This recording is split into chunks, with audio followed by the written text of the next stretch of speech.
मलठण येथे महाशिवरात्रीनिमित्त कलगीतुरा कार्यक्रम संपन्न झाला.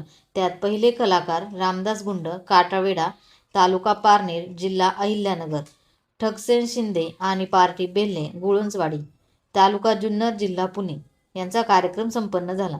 या कार्यक्रमामध्ये महाशिवरात्रीचे महत्त्व सांगण्यात आले. हा सण फाल्गुन महिन्याच्या कृष्ण पक्षातील चतुर्दशीला साजरा केला जातो. महाशिवरात्री फेब्रुवारी-मार्च महिन्यात येते. भगवान शिव आणि माता पार्वती यांचा विवाह या दिवशी झाला आहे. तर असेच नवनवीन व्हिडिओ पाहण्यासाठी ग्रामीण कट्टा या चॅनलला नक्की सबस्क्राईब करा. प्रतिनिधी अकबर मुजावर सह संपादक भरत मोरे, मलठण. हा देवाशे महान त्याच वेळेला मरून जिवंत ही दक्षयणी लहान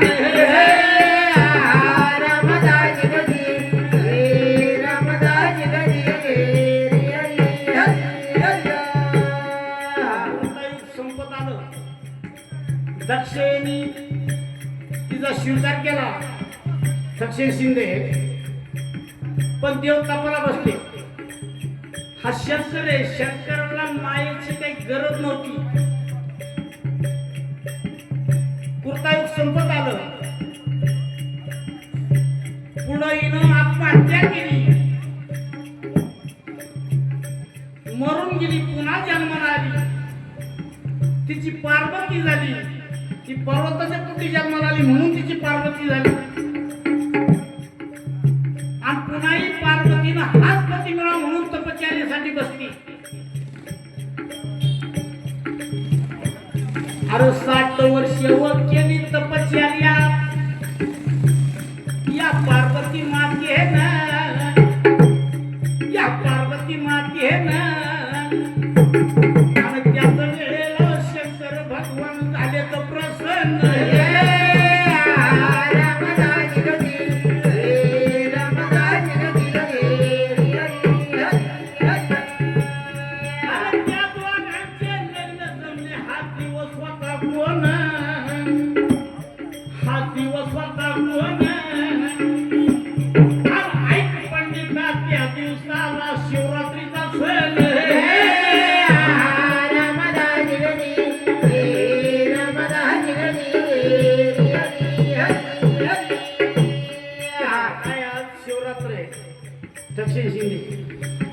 मग शिवरात्र काय वर्ष तुम्ही एकदाच येते का? शिवरात्र ही प्रत्येक 15 दिवसाला येत असते. आणि महाशिवरात्र जिला आपण म्हणतो ती वर्षातून एकदा येत असते. मंडळी, तुम्ही ऐकणारी मंडळी चातुर आहे. महाशिवरात्र आपण जी म्हणतो ती वर्षातून एकदा येत असते. तो शिवरात्रीचा दिवस आज आहे. आणि ह्या दिवसाला शंकर आणि पार्वतीचं लग्न लागलं. पण शंकर तिचा स्वीकार करत नव्हता. ऐक पंडिता, शिवरात्रीला मध्यरात्र जाणं, शंकर पार्वतीचे मिलन झाले अर्धे अंगी म्हणून.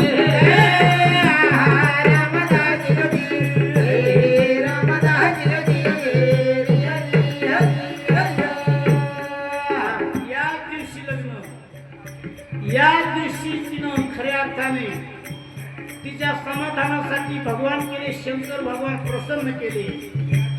आणि या दोन्हींची ती मिलन रात्र तिला शिवरात्र म्हणते. आणि म्हणून शंकर पार्वतीच्या नावाने ती महाशिवरात्र ओळखली. ती माया त्याला जोडली ठकसेन शिंदे. या मायेचं समाधान केलं आणि मग त्या शिवरात्रीची महाशिवरात्र तयार झाली. आणि हा महाशिवरात्रीचा उत्सव तुम्ही आम्ही भरू लागलो.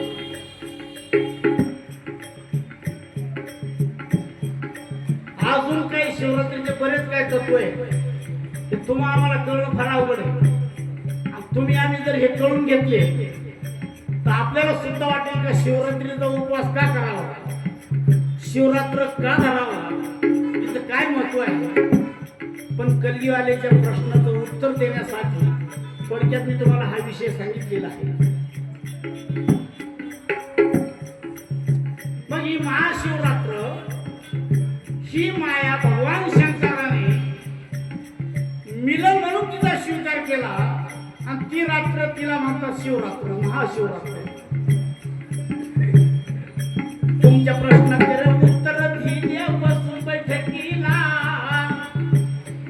अरे बसून बैठकीला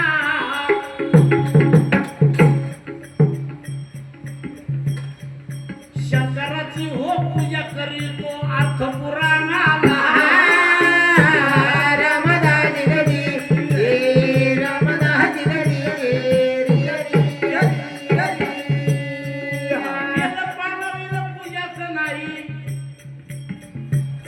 अशी कथा पुराणाला अशी कथा पुराणाला आणि जर सोन्याचा हार घातला तर मानी नाही त्याला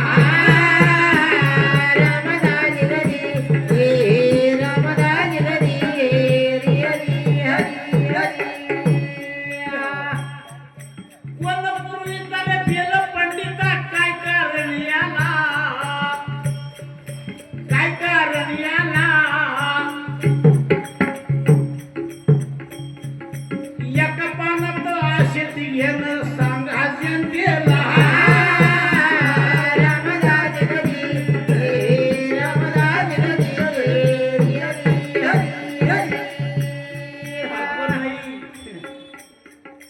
ग्रामविकास कट्ट्यावरती कथा आली पाहिजे कारण शिवरात्र आहे माझा सुद्धा समोरच्या पार्टीला प्रश्न आहे भोळ्या शंकरा आवड तुला प्यालाच्या पानात तुम्ही सुंदर गीत गायलं देवाच्या पूजेसाठी सोन्याचा हार जरी घातला तरी देवाला तो नको आहे पण त्या देवाला बेलाचं पात्र आवडतं मग या बेलाच्या पानामध्ये 3 जण बसलेले मग हे 3 जण कोण आहे काय आहे असं पवित्र कार्य केलं की शंकराने त्यांच्या विना शंकराची पूजाच होत नाही असा स्वीकार देवाने त्यांचा केलेला आहे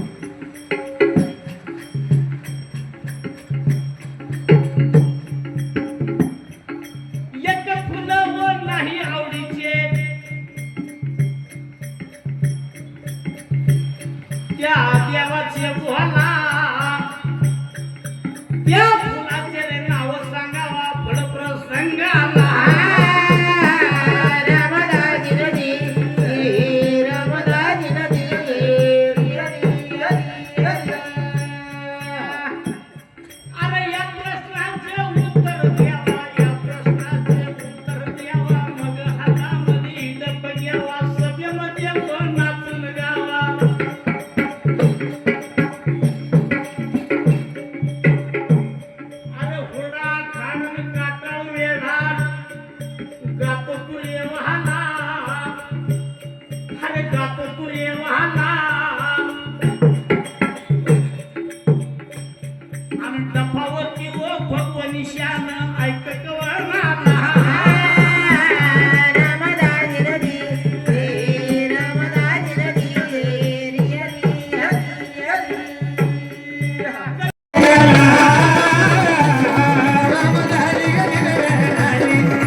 सांगितलेले आहे करता करिता श्री हरिदत्ता विश्वर भोला अनंत युगात इच्छा उत्पन्न झाली त्याला आमचे मामा श्री बाळासाहेब दादा हटकर आमचे मामा आहेत बरं का मामांनी सुद्धा भाषेसाठी 101 रुपयाचं पारितोषिक दिलंय बाळासाहेब खाटकर मामांचं स्वागत करतो, धन्यवाद देतो. म्हणून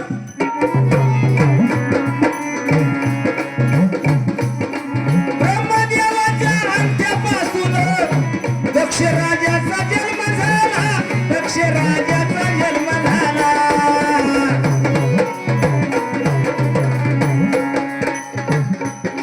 ब्रह्मदेवाच्या अंत्यापासून दक्ष राजा जन्माला, दक्ष राजाचा जन्म झाला.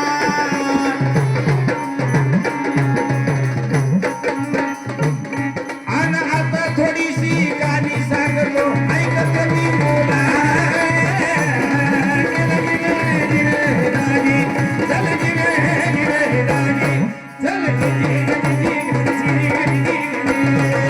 दक्ष राजाला मुली किती, याचं गणित करा, शाहीर याचं गणित करा. आणि अर्ध्या अंगी ओ म्हणता पार्वती, कारण सांग जरा. रमणारी गणी, रमणारी गणी, रमणारी गणी, आणि अर्ध्या अंगी ओ म्हणता पार्वती, कारण सांग जरा. रमणारी गणी, रमणारी गणी, रमणारी गणी. शहराला जात असताना या ठिकाणी एक सवाल आहे. बाई जास्त मोठी व्हायला नको म्हणून शायराने एक सवाल विचारलेला आहे.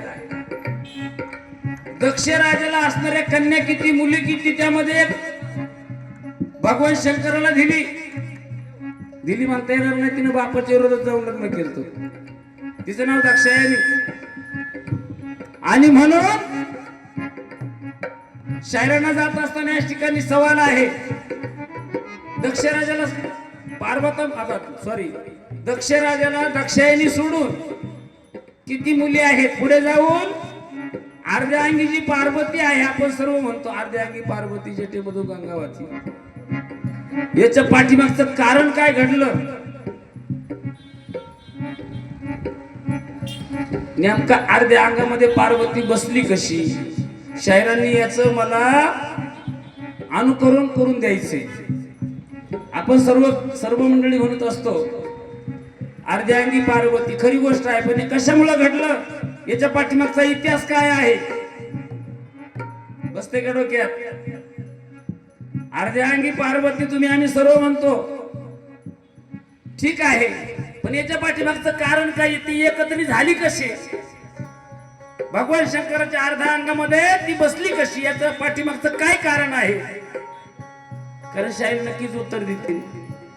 कारण ते आडनावानी गुंड आहेत, आडनावानी गुंड आहेत. तिसते गाव गुंड नाहीत, रामदास गुंड आहेत. म्हणून शायरांना दोन पद्धतीचे सवाल आहेत. दक्षराजाला टोटल कन्या किती? त्याच्यामध्ये एक मी सांगितलेलीच आहे, दक्षायणी. पुढे जाऊन अर्ध्या अंगी तुम्ही आम्ही पार्वती म्हणतो, याचं कारण काय? याच्या पाठीमागचा इतिहास काय? आणि भगवान शंकराच्या अर्ध्या अंगामध्ये कधी ती समाविष्ट झाली? शाहीर नक्कीच सांगतील. पुढे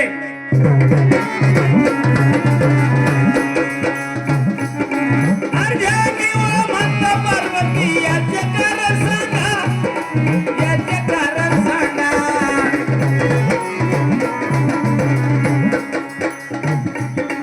खऱ्या गुरुचा त्याला उत्तर आणि नसबेला.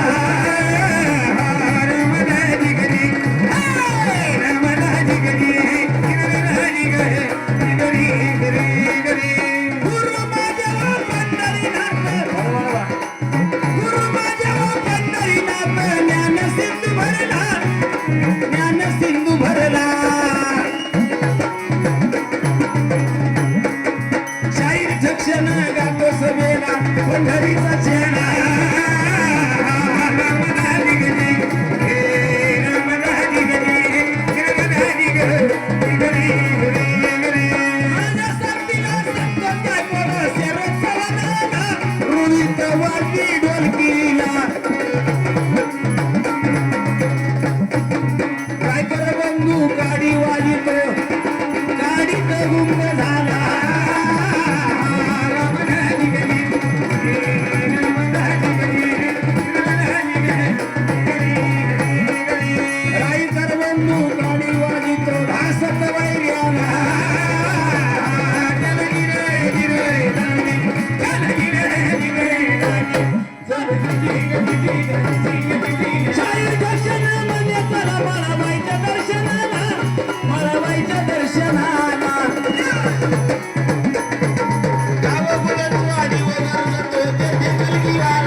असताना शायरांना 2 साधे सवाल आहेत. दक्ष राजाला कन्या किती, मुली किती. पुढे जाऊन तुम्ही आम्ही सर्व म्हणतो अर्ध्यांगी पार्वती. ठीक आहे, पण हे घडलं कधी, याच्या पाठीमागचा इतिहास काय आहे? शाहीर आपल्याला सगळं सुटेबल करून सांगतील.